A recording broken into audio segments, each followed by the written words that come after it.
Hello, everyone, to our early entrance. Thank you so much for being here. We're going to give it a few seconds as people trickle in from the waiting room.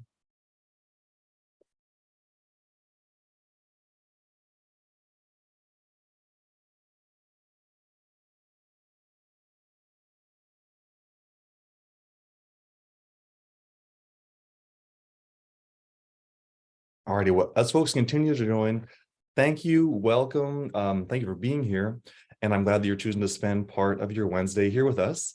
We couldn't be more happy to present on a new and exciting campaign and help you understand how you can get involved. My name is Kyler Blodgett. I'm our state and local policy analyst here at People4Bikes, and we're thrilled that you're joining our May segment of our monthly industry webinar series. This month's conversation will be about People4Bikes' newly launched campaign helping retailers and riders recycle their e-bike batteries. We know this is important from an environmental, from a circular economy perspective, and we're so glad that you think it's important too and want to come learn more about how to get involved and how to further this effort where you live and work. We have two fantastic presenters who you'll meet in just a moment. And I want to remind everyone, of course, you're welcome to take notes, but we will send out a recording of the video as well as the slides and a few key links to everyone who registered today. We'll have 30 minutes together, the first 20 or so as presentation, and the final 10 as Q&A. So do make sure to use that Q&A feature in the bottom of your Zoom screen, or you can chat in questions that the panelists will see. And with that, let's briefly introduce our two panelists, two wonderful coworkers that I have the privilege of working with on a daily basis here at People4Bikes. Dr. Ash Lovell, she runs everything e-bikes at People4Bikes. That's our policy work, that's our sustainability work around batteries, safety, you name it, she's tapped into the national network. And so we're so glad that she's here to talk about this new project. And then Jose Maldonado, our VP of making sure that People4Bikes is communicating clearly in a timely way and an exciting way about these new campaigns and opportunities, running our marketing and communications team here at People4Bikes. So with that, I'll pass it over to Ash to get us started. Thanks, Kyler. I'm so thrilled to be here. I'm so excited to talk about this project. I am going to kick us off with some nerdy policy-related content and conversations on how we got to where we are. And then I will hand it off to Jose for all of the fun things about how we're going to communicate about this project to the general public. And then we will end with questions and answers, and I hope you have lots. Please feel free to drop them into the chat. Okay. So I said I was going to start with the nerdy things, but this is really the best part. I'm going to let Jose tell you who this little gentleman's name is, but this is Hungry for Batteries. This is our new campaign launched to the public, all about e-bike battery recycling.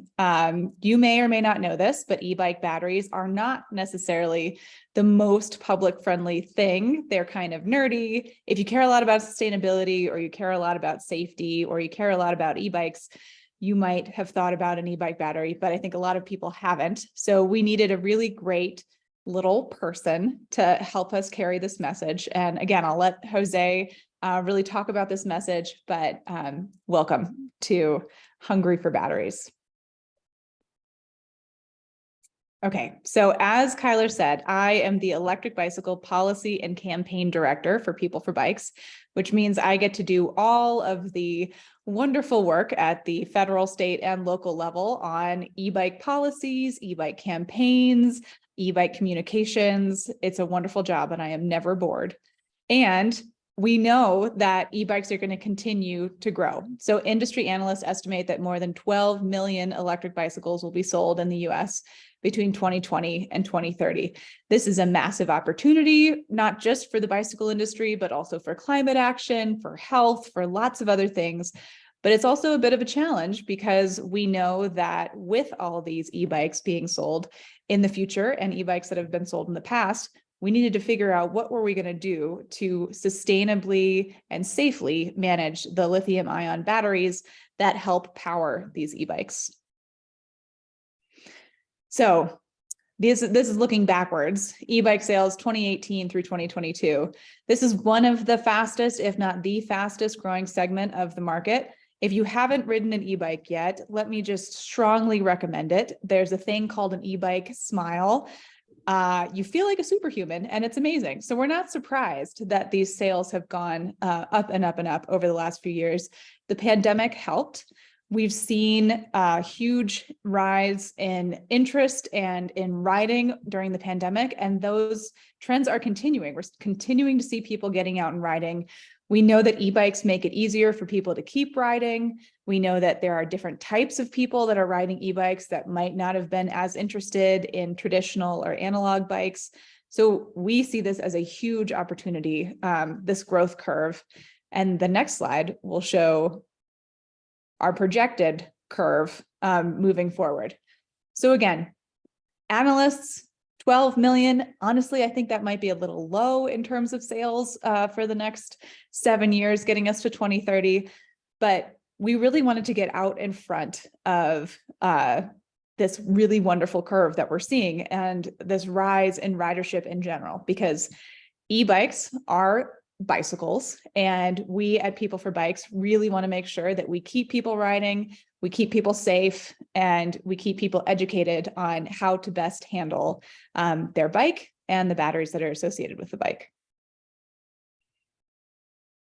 So how did we do this? People4Bikes is the bicycle industry's trade association. We represent over 320 different member organizations. I have the privilege of leading the Electric Bicycle Subcommittee, which is a group of industry members who volunteer their time to help us solve the big problems that are associated with e-bikes and also address the big opportunities. So part of that work is helping to develop this e-bike battery recycling program. This initiative started 3, maybe 4 years ago in early conversations, and it's gone through multiple phases to get us to where we are now, which is launching to the public. It started with brands signing on to say, hey, this is a solution that we all support. We're all going to buy in, and we're going to work together to create an industry-wide solution for e-bike battery recycling. So the initiative is supported by 52 brands currently. If you are a brand and you are not a part of it yet, please consider joining us. I will be very happy to help onboard you. And we also have over 1,800 drop-off locations. We know it's incredibly important for folks to have something in their neighborhood where they can go drop off their battery. So these are the things that we've been doing over the last couple of years as People4Bikes, and also with our partners Call to Recycle, is bringing on these brands, getting these retail locations trained up and ready to receive batteries. And now that all of this is ready, we're ready to go to the public. So we've been collecting batteries already. In our first year, before we even went that big to the public, we collected and recycled over 36,000 pounds of e-bike batteries. This is a big deal. This is like really before we went big with this. We're hoping to go a lot bigger. The idea is for this to not only be a program that is focused on sustainability, but a sustainable program. So this is why buy-in from so many different brands is important. It's a big piece to making sure that this program lasts, to making sure that when there's policy that says, hey, it's mandatory for you to recycle your batteries, which we know is coming, that we have a solution to that. So we're really excited that we've had so much buy-in already, and we're excited to bring on more folks who are interested. And then just another, we actually are, I said over 18,000, we have 1,845 retailer drop-off locations across the US right now. And these retail locations have so many different resources. They have places where they can safely store the batteries. They have had education on how to handle and transport the batteries. A lot of really good education and training for these retailers so that they feel comfortable receiving those batteries again and then sending them off to be recycled as well. This is another big initiative that our friends at Call to Recycle have been leading for us. So big thanks to them. And I think it might be time for me to hand over the reins to Jose. Oh, the last one. This is the first program of its kind in the transportation sector. So we did this before cars, we did this before ATVs. The bicycle industry was able to come together to create this program to do an industry-wide solution for lithium-ion battery recycling. We're pretty proud of ourselves. Okay, now I think it's time for me to hand it over to Jose. There we go. Thank you, Dr. Ash. And hello, everyone. Jose Maldonado here, privileged to be here with you today. Yeah, so I think what I'm going to do is walk you through kind of what inspired us to create this campaign and give you some insight into how the campaign will unfold over some time. So kind of the story arc of the Hungry for Batteries campaign, but really started here with the inspiration from Where the Wild Things Are, this relationship between a human and a monster. Go to the next slide, please. So as Dr. Ash alluded to early in the beginning here, so who is Hungry for Batteries? And you saw a picture of him, but I will explain who this monster is. This is Watts, and as I like to call him, Mr. Watts. Watts has a huge appetite for batteries. This is one of the stills from our campaign. And as the story unfolds, you'll really see him do a little bit of a Tasmanian devil on these batteries. But Mr. Watts, he's got a really huge appetite for batteries. Next slide. Our monster has a friend. Meet Ray. They love our planet. And Ray is obsessed with riding her bike, replacing car trips, and making sure that batteries are taken out of the trash, out of waste streams, and properly being recycled. And this duo, go ahead. Together, they are what we call playfully serious. Recycling batteries, yeah, it's a serious topic, has a huge implication. But we wanted to make this campaign really playful. We didn't want it to be, you need to do this or something bad is going to happen. So let me walk you through a little bit of what our story arc is going to look like. So a couple of weeks ago, we launched, and it really was about meeting your monster, Watts, and a little bit about why he exists. We launched a fully renovated website to accompany his message, and included all of the FAQs that would be necessary for our audiences, right? Our audiences being brands, retailers, and consumers. And really the launch a couple of weeks ago represented our consumer lens of this campaign. In the first couple of days, actually, we had over 3,000 people go to the website, and the number one place where they engaged was, where do I recycle my battery? So folks are already looking for those places to take, to safely dispose and recycle of their batteries.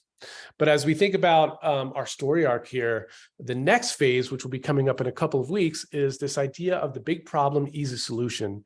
And call to recycling is making this easy. PeopleForBikes making this easy for anyone to get batteries recycled.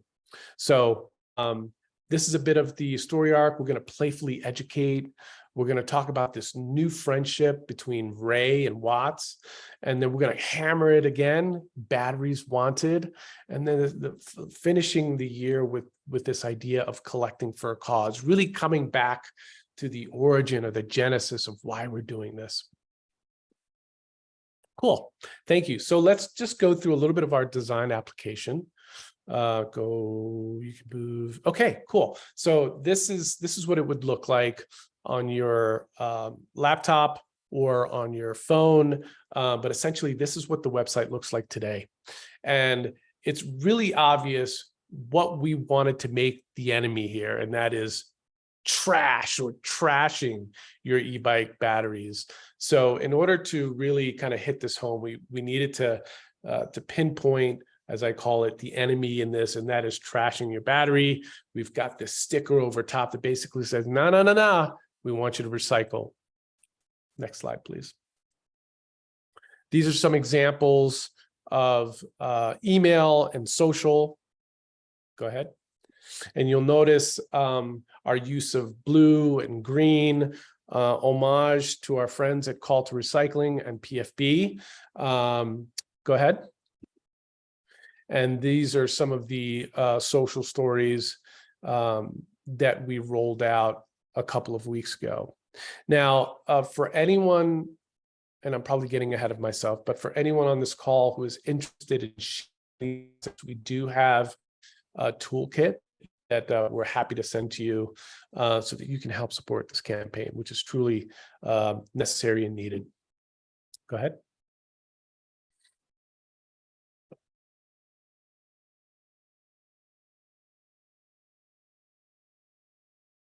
Oops, seeing some white space. Ladies and gentlemen, folks, everyone, this is Watts, and here's a little example of one of the animations. The animations are really part of the campaign and really kind of demonstrating Watts' ability. Let's go ahead and play that, if we can. Yeah, sorry, Jose, it'll open up in a new window, and I think it will have to change the screen share. So let me. No problem. No problem. Yeah. All right, but there we go. So these are the two bullets that we'd like to maybe talk a little bit more about, get your reactions, some calls to action, but really we're needing some help getting this campaign to the masses and would love your involvement. I'm going to pause here. I can't see, are there any questions, reactions? How do we feel about this? Yay. Jose, Yay. that was awesome. I feel yay. I'm really excited about this. I'm seeing a few questions in the chat, and maybe should we just dive into these, Tyler? Yeah, let's do it. Mm-hmm. It looks like the first one might be for me, the policy nerd. Will we see a federal policy requiring e-bike battery recycling? That's a big question. I don't foresee a federal policy requiring recycling in the next few years, but there are definitely different policies being proposed at the federal level around battery safety for all e-mobility devices. And this program is helping us as People for Bikes, as a trade association, talk about what battery safety should look like, what regulations should look like, what engagement with the industry can and should look like as we look to both the sustainability and the safety solutions around all types of e-mobility and e-mobility batteries. We are seeing states interested in doing e-bike battery recycling programs. Washington State just got a bill on the books that will have e-bike batteries included in their recycling requirements within the next couple of years. So usually what happens is states start, and then federally we see things emerge after a while. So not counting it out, but probably not too soon. Sorry for all of my reminders. Okay, next one. Ooh, this one's probably for you, Jose. What tools, educational information is provided to sales reps and IBDs who sell e-bikes to make sure that consumers are aware of the program? Do you want to take that one, Jose? Yeah, it's a great question. In addition to our toolkit, which we're happy to pass along, and I saw there's another question around the toolkit. Is it available through Smart Detailing? Great idea. I think we should probably reach out to them so that they have it, because I know a lot of folks are working with Smart Detailing. But in terms of the educational information, most of that is in FAQ format on the site. If there's anything you feel that might be missing, or maybe because the website will continue to evolve. So if it's something where we need to be even more explicit about what's for IBDs, what's for brands, and what's for consumers, absolutely let us know. We're happy to take your feedback. Now there's some more technical, probably out of my wheelhouse. Ash, what percentage of each recycled battery is repurposed? It's a good question, and it's something From that our Clint. friends at Call to Recycle can definitely give you the exact number on, but there's quite a lot of the battery is repurposed. It is not repurposed into lithium ion e-bike batteries though. So the batteries are broken down and they are turned back into batteries of multiple different kinds, and the lithium is extracted. But if you'd like more information, I can follow up with you after we connect with our friends at Call to Recycle. I also see a question from Dan. Are you That's a collecting great data? question. Yeah, great question. There's one, oh, sorry. Go ahead, Jose. Dancing all over you, my bad. There's a question here from Dan Jeffries. Any concern about demonizing batteries by using the term meet your monster? Meet your monster is really more of our internal, that's part of the story arc. So meet your monster is like our introduction to the world of Watts and his appetite for recycling in his way, eating batteries. So I'm not sure that there's demonizing batteries there. I think it's more so the intent was for everyone to meet Watts in the first round. I can take the next one.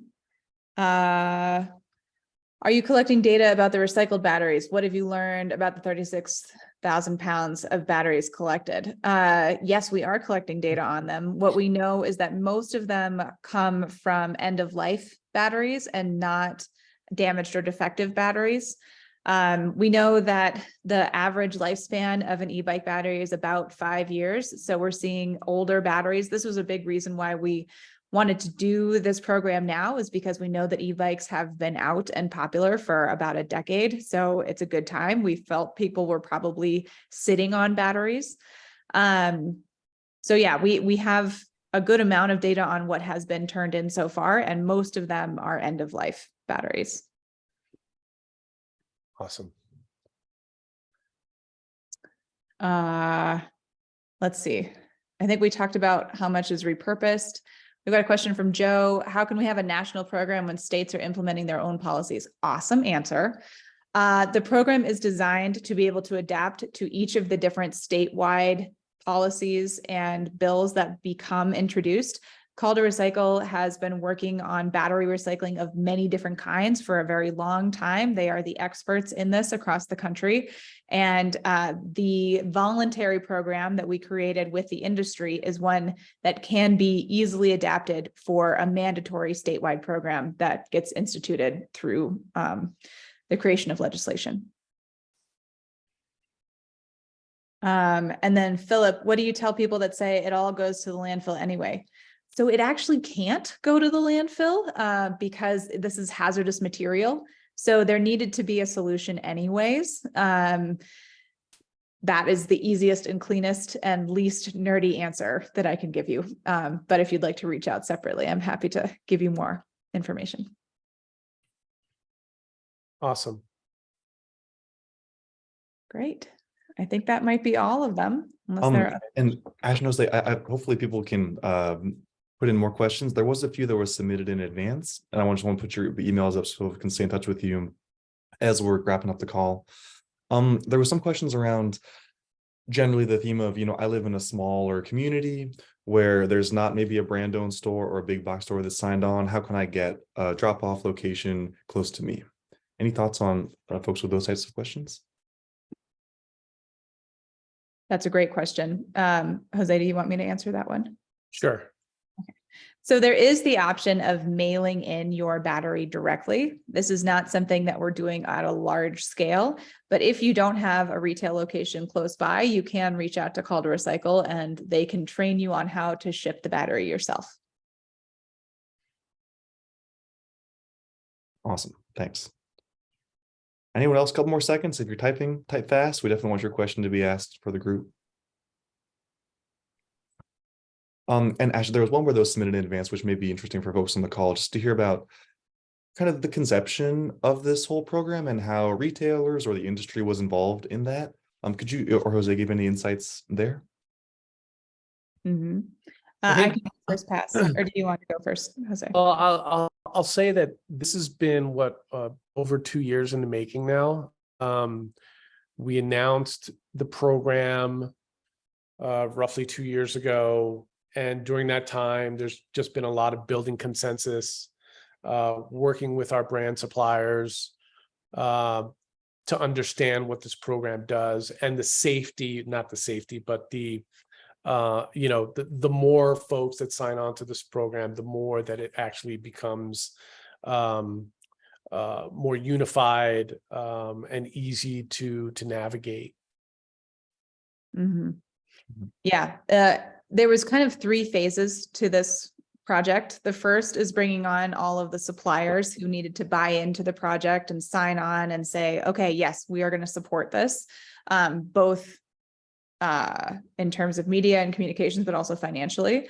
And then there was the bringing on of all the retail locations, that 1,800 plus, that required training people up and making sure that people were ready to receive the batteries. And now the third phase is bringing this to the public. So this has been a really concerted effort over the last few years. And it's really an exciting example of how the industry can come together, both retailers and manufacturers and policy wonks and many others, to solve a big sticky problem. Awesome. Thank you for that history. Well, everyone, thank you so much for your attendance today. Do tune in next month. I think June 21st is our next webinar. It'll be still in the vein of e-bikes, but very different. Rachel, one of our colleagues who handles all things Rec and Trails, we'll be talking about Vermont EMTB pilot project around trail perception and safety there. So do turn in to learn more. In a few weeks, you'll get an email with an invitation. And thank you so much for your time today. Ash, Jose, thank you also. Thanks all. Thank you, Tyler. Thanks, everyone. Thanks for the great questions. We'll see you next time.